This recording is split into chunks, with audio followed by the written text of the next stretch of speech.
Fala primeirão, professor Roberto mais uma vez. Bom, na nossa última aula de artes nós trabalhamos a correção do exercício, né, de questões, de resolução de questões. Na aula de hoje vamos trabalhar a revisão de alguns conteúdos vistos em sala e um dos principais foram o renascimento cultural, né, que é um dos principais temas da disciplina de arte, tá, na qual exploramos várias tendências. Tá certo? Para a atividade, eu vou pedir para vocês escreverem um pequeno texto, né, um resumo dos conteúdos vistos na videoaula de hoje, tá? Com os termos, tá bom?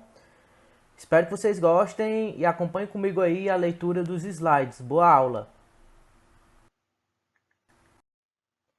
Bom, pessoal, para iniciar, eu trouxe aqui uma linha do tempo, tá? Da história da arte, para vocês lembrarem o que foi que a gente já trabalhou, tá? Nós começamos explorando aqui a arte da pré-história, tá? As pinturas rupestres, as esculturas, né? A pedra, como a Vênus, certo? Depois nós vimos a arte no Egito, a grandiosidade das construções, as características próprias das pinturas das paredes egípcias, tá? Com o corpo de frente, sem e a cabeça e o pé sempre de perfil, os escritos, né, os hieróglifos, certo? Depois nós vimos também a arte grega, tá, com suas grandiosidade e perfeição nas esculturas, certo? A mitologia, que faz paralelo com a arte romana, que também tem a mitologia, e o que se difere, né, das duas é o grande poderio bélico, tá, da arte romana, do Império Romano, tá? Vimos também a arte românica, certo? Que foi o primeiro indício de uma arte mais evoluída, né? As construções, lembram das paredes dos templos, sempre eram bastante espessas, né? Bem resistentes, tá? E depois vimos a arte gótica, tá? A arte gótica com as suas construções em caráter vertical, tá? Frescos, certo? E por último, nós vimos o renascimento cultural, tá? Que vai ser o conteúdo que nós vamos explorar hoje, tá bom? Renascimento cultural. Bom, nós temos o contexto, tá? Eu vou explorar o contexto e também as artes visuais, tá bom? No Renascimento, né, houve uma renovação das artes, tá? Foi um período que prestigiou a arte e a ciência, valorizando os efeitos e a capacidade racional da humanidade. A cultura da antiguidade clássica volta a ser estudada e torna-se inspiração para os artistas renascentistas. Então lembrei aqui da cultura greco-romana, tá? O equilíbrio e a proporção foram pontos importantes para as criações artísticas que investiam no estudo da anatomia, aí lembra aí do Da Vinci, tá? Das formas arquitetônicas e na representação harmônica da imagem. Então, quem lembra aí quem já jogou, na verdade, o Assassin's Creed, né, no videogame, então todo um contexto renascentista, tá? As construções, as invenções, certo? Tem essas características. Vamos começar observando a obra de Botticelli, tá? Você é capaz de reconhecer elementos que fizeram parte das manifestações artísticas da Grécia e na Roma antiga? Vamos observar. Bom, o que traduz a nossa indagação é a presença de um personagem mitológico, tá? Vênus, tá? O nome dessa escultura é Nascimento de Vênus, o que traduz a característica do Renascimento, né? Que é uma retomada da cultura greco-romana, tá? A partir da personagem mitológica. É isso que traduz a nossa indagação, tá? Então, a presença da mitologia na pintura, tá bom? O Renascimento, qual o contexto, né? No final do período da Idade Média, foi marcado pelo desenvolvimento das cidades, pela migração da população do campo para os centros urbanos e pela ascendência econômica da burguesia. tá? Esse retrato aqui da Mona Lisa, né, é um ícone da arte renascentista e é uma das obras de arte mais conhecidas do mundo. Ninguém conhece, tá bom? Sigamos. Então, no início do século XV, trouxe o Renascimento, um período da história que escolheu a humanidade como principal centro da atenção. Lembrem que na Idade Média, né, Idade das Trevas, prevalecia um pensamento teocentrista, tá? E com o Renascimento, né, vimos um pensamento antropocentrista, tá? A humanidade como principal centro da atenção, certo? O homem como centro do mundo, tá bom? Os renascentistas retomaram as ideias e estética da antiguidade clássica junto com inspirações ao desenvolvimento da ciência e das artes. A religião ainda apresentava grande influência na sociedade, mas a concepção do ser humano como maior exemplo da grandiosidade divina modificou a importância e a forma de representação das figuras sagradas. Então, não é que a religiosidade desapareceu, não, continuou, só que perpetuou mais essa preocupação da ciência, né, do que com a religião, tá bom? Além da religião, os renascentistas investiam no estudo da arquitetura, engenharia, ciências naturais, medicina e artes. Tá? Então foi um período de bastante grandiosidade para a ciência. Tá? Foi um período que a humanidade ela abriu os olhos. Tá? Porque antigamente quem detinha o conhecimento era a igreja, né? Na Idade Média. Então o Renascimento veio para mudar esse pensamento, tá bom? As ciências e as artes tinham a mesma relevância na sociedade renascentista, o que propiciou a valorização da expressão no individual, a retomada da autoria nas criações artísticas e o desenvolvimento das técnicas artísticas, como a perspectiva e o chiaroscuro. Aí eu vou abrir um parêntese aqui para falar da perspectiva, né? Bom, nas artes visuais, a perspectiva ela pode ser definida como um recurso gráfico que utiliza o efeito visual de linhas convergentes para criar a ilusão de tridimensionalidade do espaço das formas, né? Quando estas são representadas sobre uma superfície plana, com a do papel de desenho, uma fotografia ou uma imagem criada. Então, o que é que nós temos como perspectiva? Aqui, na figura da Mona Lisa, né? Nós temos a paisagem, né? Esse daqui a gente chama de horizonte, tá? E o caminho aqui, ó, dá uma ideia de profundidade, tá? Então, essa visão, tá? Nós temos aqui o olho observador, né? Vocês diretamente na imagem da Mona Lisa e por trás nós temos uma ideia de profundidade, tá? De tridimensionalidade, certo? Nessa imagem aqui da paisagem. Isso era o pensamento de perspectiva. Já o chiaroscuro, ele era visto como uma luz incidente na imagem, tá? E a sombra ao redor, certo? Então pensem aí a imagem com a luz no objeto e ao redor escuro, tá bom? Então essas são as técnicas.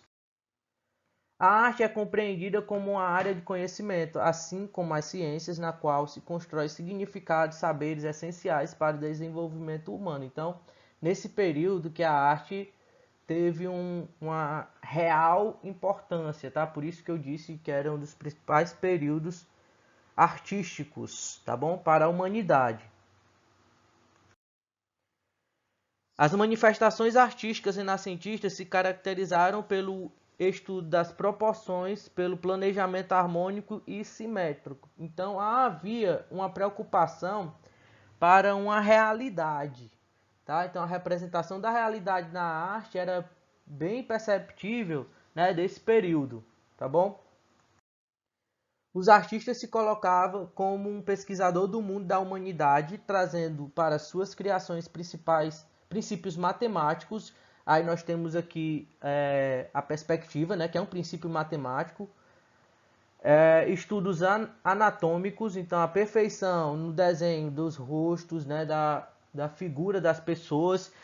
Isso também a gente viu nas construções das artes greco-romanas, tá bom? Estudos anatômicos, perfeição, né, do corpo e a observação da realidade. Então, tenho que reproduzir em uma obra tal qual eu vejo, tá bom? Então, não tinha essa preocupação de uma arte mais formalista, mas sim era a preocupação da arte realista, tá bom? Sobre a arquitetura, tá? Mudando um pouco aqui, a arquitetura renascentista ela seguiu padrões matemáticos com o objetivo de criar ambientes simétricos e equilibrados. As construções renascentistas foram concebidas para serem espaços geometricamente harmoniosos, sem exageros decorativos ou de verticalização, como ocorreu na arquitetura gótica. Os edifícios renascentistas são elegantes nas formas, apresentam elementos oriundos das arquiteturas gregas e romanas, como abóbadas, arcos e colunas. Então, lembrando, né, que na arquitetura renascentista, certo? Demonstra-se um reavivamento consciente e o desenvolvimento de certos elementos do pensamento e da cultura material grega e romana, tá bom? Então, podemos perceber aqui o uso de abóbadas, tá? Na produção.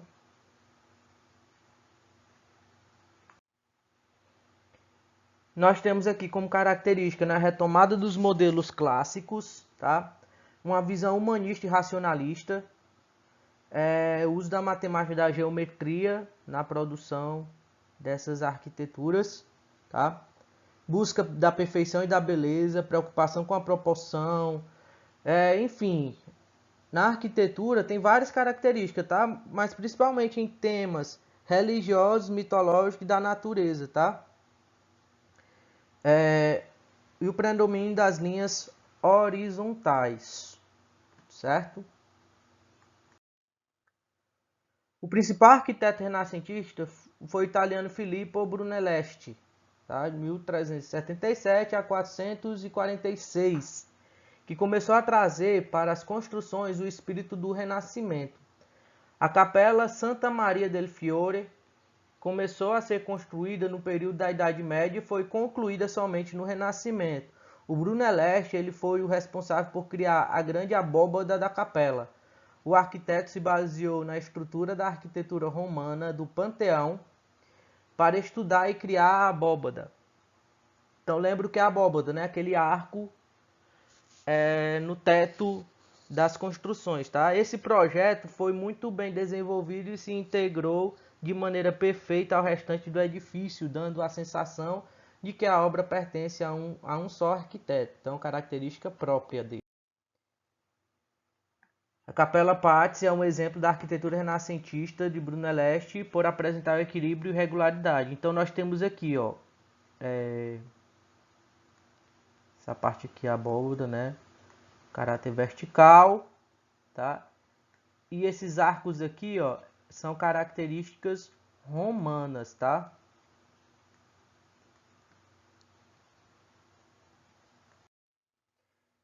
Com relação à pintura, pessoal, os artistas renascentistas se debruçaram sobre o estudo da anatomia humana, tinham a perspectiva como um recurso técnico para criar a ilusão de profundidade, né? Lembra aqui, ó, a paisagem, né, além da figura que ele quer retratar, tá bom? Então a ideia de profundidade na produção, certo? E a técnica do chiaroscuro, lembrem, é como se tivesse uma luz incendindo na imagem, tá? Aqui, ó, bem claro, certo? Sendo que ao redor da imagem era escuro, tá? Que proporcionou a gradação minuciosa da luz, né, do objeto e da sombra. Essa imagem aqui, a Virgem dos Rocheiros, do Da Vinci, tá? Tem outra versão feita alguns anos depois pelo artista. A primeira versão aqui produzida faz parte do acervo do Museu do Louvre e a segunda obra está na Galeria Nacional. Os temas abordados se relacionavam com a religião, a mitologia grega e outros retratos da nobreza. Sobre os artistas, né? Nós temos aqui um dos principais, né? O Leonardo da Vinci. Já conversamos sobre ele em sala, né? O cara era top dos tops, né? Foi um dos maiores artistas que o mundo conheceu e é um exemplo da concepção do ser humano renascentista. Um sujeito que transita entre a ciência e a arte, né? No caso, a Virgem dos Rochedos é uma da obra na qual podemos observar o uso da técnica do chiaroscuro, criada por Da Vinci. As áreas de luz e sombra são espalhadas, são trabalhadas de forma meticulosa, criando um efeito de gradação da luminosidade que se aproxima da realidade. Outra característica importante presente na obra é a representação da figura humana, segundo anatomia e proporções corporais. Da Vinci, ele realizou vários estudos sobre a anatomia humana e acompanhando dissecações sobre cadáveres e criando registro das estruturas anatômicas através do desenho. Então ele era um pesquisador, tá?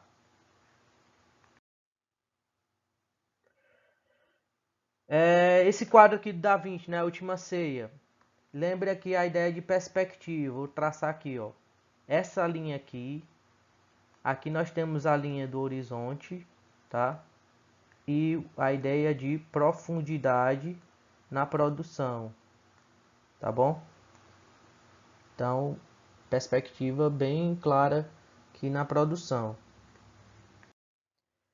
Outro artista, pessoal, pintor renascentista bastante conhecido é o Sandro Botticelli, tá? Essas obras dele apresentam representações de cenas e personagens da mitologia grega, tá? Como nós vimos lá no Nascimento da Vênus, tá? O artista ele não representava as figuras humanas seguindo estritamente as proporções e os aspectos anatômicos. Observe aqui como os corpos possuem uma pequena desproporção ou despertam a sensação de estranhamento sobre sua posição. Né? Essas figuras do Botticelli apresentavam a idealização das imagens, diferentemente das representações do Da Vinci, que buscavam realismo. Tá? Então nós podemos ver essas características nessa pintura aqui, Primavera, dele, do Botticelli. Tá? Bom, pessoal, outro artista, né? Grande mestre renascentista é o Michelangelo Buonarroti, tá? Ele foi um estudioso da anatomia humana, assim como o Da Vinci. Só que o Michelangelo ele investigou com grande atenção as esculturas da antiguidade, desenvolvendo uma compreensão diferenciada sobre a forma e o estudo dos movimentos humanos. O artista ele era capaz de reproduzir com rapidez e excelência posições e detalhamentos da figura humana, o que levou a criar imensos painéis como esse daqui, ó, que ornamenta o teto da Capela Sistina no Vaticano. Tá? Aqui esse mural, Criação do Homem, de Michelangelo, tá? 1508 a 1512. O tempo que ele gastou aí para produzir essa bela imagem, certo? Bom, pessoal, para finalizar, tá? Para finalizar, sobre o Michelangelo, né? Ele se destacou na criação de esculturas, trabalhando a representação do corpo humano de maneira realista, tá? Pietà é uma das suas obras-primas. Ela foi criada em mármore, tá? Representa a Virgem Maria acolhendo o filho morto no colo. Pessoal, vamos observar aqui a minúcia da modelagem do corpo de Jesus, as curvas, né? Os detalhes, tá bom? O tratamento das vestes de Maria, que auxilia na modelagem corporal. que o cara era top mesmo. Olha aqui o movimento do pano, né? Olha, isso foi feito em mármore, viu? Só para lembrar. A expressão singela da dor no rosto de Nossa Senhora, certo? Então, na perfeição, incrível, tá bom?